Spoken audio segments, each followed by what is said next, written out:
And my loves, welcome back to my channel. Welcome if you guys are new. Today's intro is short and sweet because we have a lot to get to. We are doing 50 plus fantasy book recommendations. This is in no particular order. I've literally just made a list of all of my favorite fantasy reads. So let's just get started. Mistborn by Brandon Sanderson. This is the first in a high fantasy trilogy. This is set after the bad guy has won. Incredible magic system, incredible sense of found family. If you like Six of Crows, like you will be obsessed with this book like I am. The Book of Azrael. This is a dark fantasy romance. And whilst I don't usually like dark fantasy romances, I was literally obsessed with this book. We have vampires, but they're kind of almost like monster vampires. Very fast-paced, really strong female protagonist, which I absolutely loved. The Prison Healer by Lynette Noni. I only recently read this and have quickly become obsessed. This is the first in a trilogy. It is a YA fantasy series. We have a little subplot of romance as well. The One Dark Window duology by Rachel Gillig. This is a gothic fantasy, and I promise you, even if you aren't really into gothic fantasy, please give this a try. The magic system is basically based off tarot cards. If you possess a certain card, you possess that power. Sabriel by Garth Nix. One of my teenagehood favorite fantasies, and still to this day, I have reread this series multiple times, and we are set in a world where the dead won't stay dead. I find that fascinating. Games God's Play by Abigail Owen. This is a fantasy romance book and we are based off Greek mythology. And Hades is our love interest. Such a good balance of like great world building, action, and romance. Wonderful. Shadow of the Gods, talking about mythology. This one is also based off mythology. This is based off Norse mythology. This is a high fantasy, so it is very political, incredible world building, wonderful characters, and it is multiple POV as well. Also, I'm a sucker for mythical creatures, and obviously this delivers. Name of the Wind. If you're a fantasy lover and haven't read Name of the Wind yet, that is just absolutely beyond me. This is like a classic, but please go in knowing that this is an incomplete series. It's the most epic fantasy with a great plot, great sense of characters. Speaking of classics, Wheel of Time. This is the biggest series I have ever started. Again, this is a high fantasy series. Go in knowing that it's like a 14-book series, but is worth every single second. Amazing found family, amazing adventures. Akane by Lynette Noni. This is a YA fantasy series, and we are set at a magic school. Like, do I need to say more? Incredible sense of found family, a little line of romance, very YA, but like I'm obsessed. Metal Slinger. This is a fantasy romance, but I feel like it is such a refreshing fantasy romance. I loved our characters. My jaw was on the floor multiple times during this. Spark of the Everflame. This is the first in a fantasy romance series set in a world with the Descended and the mortal descended of magical folk. And Luther is one of my favorite book boyfriends I have ever read about, hands down. Phantasma. This is an adult fantasy romance based around a game called Phantasma, so it is a bit of a tournament aspect, a forced proximity lovers situation. It hooked me from the very beginning, and I read this in less than 24 hours because it was that addictive. Quicksilver by Callie Hart. I loved this so much more than I thought I was going to. We are set in a world with Frey. Our main protagonist defies one of the guards in her town and gets taken to the Frey court. Such good enemies to lovers, like so good. City of Brass. This is the first in a trilogy, and we are set in Cairo, which I thought was fascinating. We have such great balance, action, mystery, just fantastical elements, and then a little subplot of romance, which I just thought balanced it perfectly. A Darker Shade of Magic by V. Schwab. This is probably one of my favorite fantasy trilogies I have ever read. We are set in a world where there are multiple realities of London, and Kel, our main protagonist, is one of the only people who can travel between those realities of London to kind of keep the peace between the monarchs. So fascinating. We are also following Delilah, who is a thief. The Jazzed Heir. This is an Egyptian mythology inspired fantasy romance, and there is also a tournament aspect and a slow burn,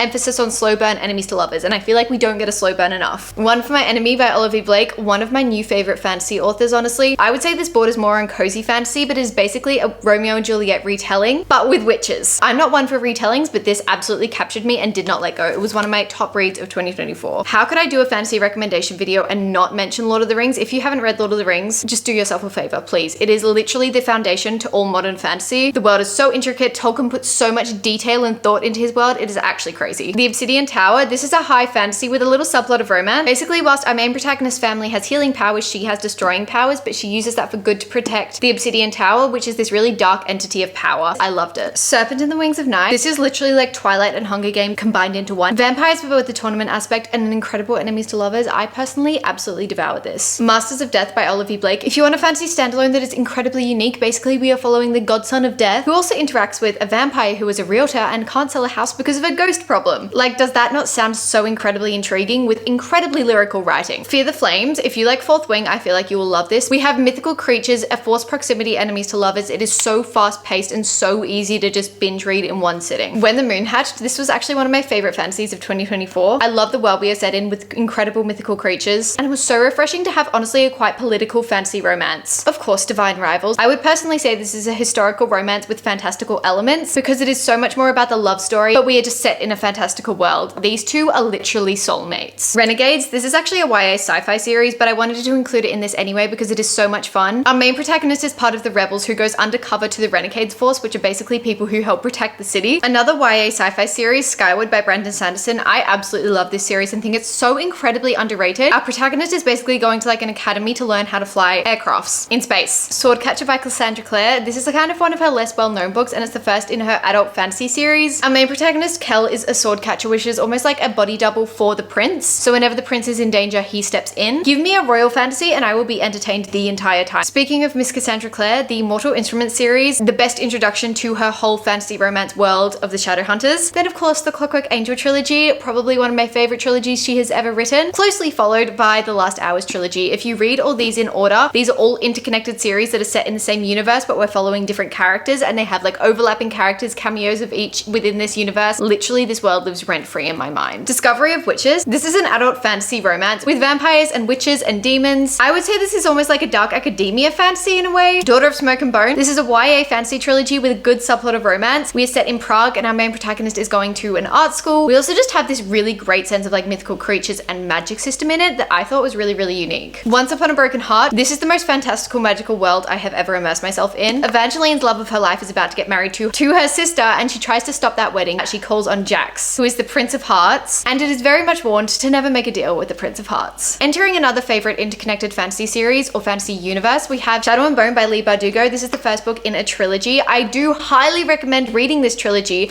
before you go on to one of my favorite duologies of all time, if not my favorite, the Six of Crows duology. This just sets up the world really well. It introduces you to the magic system, to kind of the politics and myths behind Six of Crows. I cried so much in this duology. And then a lot of people don't know that there is another duology connected to that, and that is King of Scars by Leigh Bardugo. As I said, connected to Six of Crows. Read this after you read Six of Crows and you will have so many character cameos. This duology wraps the whole world together so well, and I actually cried when I finished it just because I didn't want to leave the Grishaverse. If you like Once Upon a Broken Heart, the Mirror Visitor series by Christelle DeBeau, we are set in a world with floating islands. This is a YA series, so imaginative and beautiful. Like, that's the best way I can describe it. Speaking of Once Upon a Broken Heart, Caraval by Stephanie Garber. I do recommend you read Caraval before going into Once Upon a Broken Heart, but it's not absolutely necessary. Like, you will understand Once Upon a Broken Heart without reading this trilogy first. But Caraval is like a tournament maze type situation, and when you enter it, you get told to remember nothing is real. Dance of Thieves by Mary E. Pearson, one of my favorite fantasy romance duology. I just love the dynamics between our characters, and honestly, that's what stuck with me about this duology. These Hollow Vows, I feel like if you love Akatara and you are definitely very new to the fantasy genre, this is perfect. This is a YA fantasy romance duology. It's so quick, so easy to just binge read. To Kill a Kingdom, I actually read this a long time ago and really want to reread it. Again, a YA fantasy romance book, but we are set under the sea and we are following sirens, like mermaid sirens. Empire of the Vampire, if you just love a good high fantasy kind of political book, you will love this book. So much action, so much adventure. Serpent and Dove, enemies to lovers, forced proximity situation. If you're in a slump, I feel like this trilogy will get you out of it. Percy Jackson, I really couldn't do a fantasy recommendations video without saying Percy Jackson, just because it is a classic. Trust me, even if you're like 30, you will still enjoy Percy Jackson. Nobody cannot enjoy Percy Jackson. And then of course following that we have Heroes of Olympus, which is interconnected to the Percy Jackson series. I actually liked this series more than Percy Jackson. Don't come for me, but I really did. I loved it. I love Rick Riordan. Inkheart, another kind of classic. I feel like if you haven't read this, what are you doing? So magical, so wonderful, kind of feels like a Grimm Brothers story, but like with less dramatics. Narnia. Again, can you do a fantasy recommendation without recommending the Chronicles of Narnia? And Narnia is just the most magical world that literally feels like home to me. Eragon, if you love dragons, if you love mythical creatures, Eragon is such a fun series. And also fun fact that author started writing this, I think when he was 15, correct me if I'm wrong, but very, very young. And it is extraordinary to think of that when you read this book. The Northern Lights, but my favorite aspect about this is the characters have animal companions, and I just thought that was so incredibly sweet. I feel like you've all read this series, but like if you haven't, read it. The Zodiac Academy. Now I suggest this one with hesitation because there is so much wrong with this series, but it is quite addictive. I don't love the tropes, but I do love the world. Emily Wilde's Encyclopedia of Fairies. This is a cozy fantasy romance and honestly the sweetest vibes. Read this in autumn and you will thank me, but do go in knowing it's not action-packed. It is very slow and sweet. Rogue King by Abigail Owen. This is the first in the Inferno Rising series, and this is a paranormal fantasy romance series, so we have dragon shifters, werewolves, vampires, demons, any paranormal activity or paranormal creature is in this book, and it's so fun. It is quite spicy though. Immortal Dark, this is the ARC edition, which why it looks a little bit different. This is like a YA gothic dark academia fantasy book set at a vampire academy. This was a really refreshing take on vampires. It was so different from your traditional kind of vampires, and I loved that. And then our last recommendation is The Crimson Moth or The Heartless Hunter. Again, this is the ARC edition, which why it looks a little bit different, but literally one of the most fast-paced fantasy romance books I have read in 2024. It is an enemies to lovers following a witch and a witch hunter. And our main protagonist, the witch, she also is a socialite by day, so she's like undercover witch. And those are my 50+ fantasy recommendations for you. I hope you enjoyed this video. Obviously, because it was rapid rapid fire, I couldn't really give an in-depth description of the plot, but I hope I gave you enough to at least be intrigued, and you can go do a little bit more research if you want to, or you can just go in blind and trust me. That's saying something, but I think it's worth it. I do love all of these so much, and I truly don't think you'll be that disappointed going into one of these blind. Thank you so much for watching today's video. I love you all so much, and I will see you in my next video.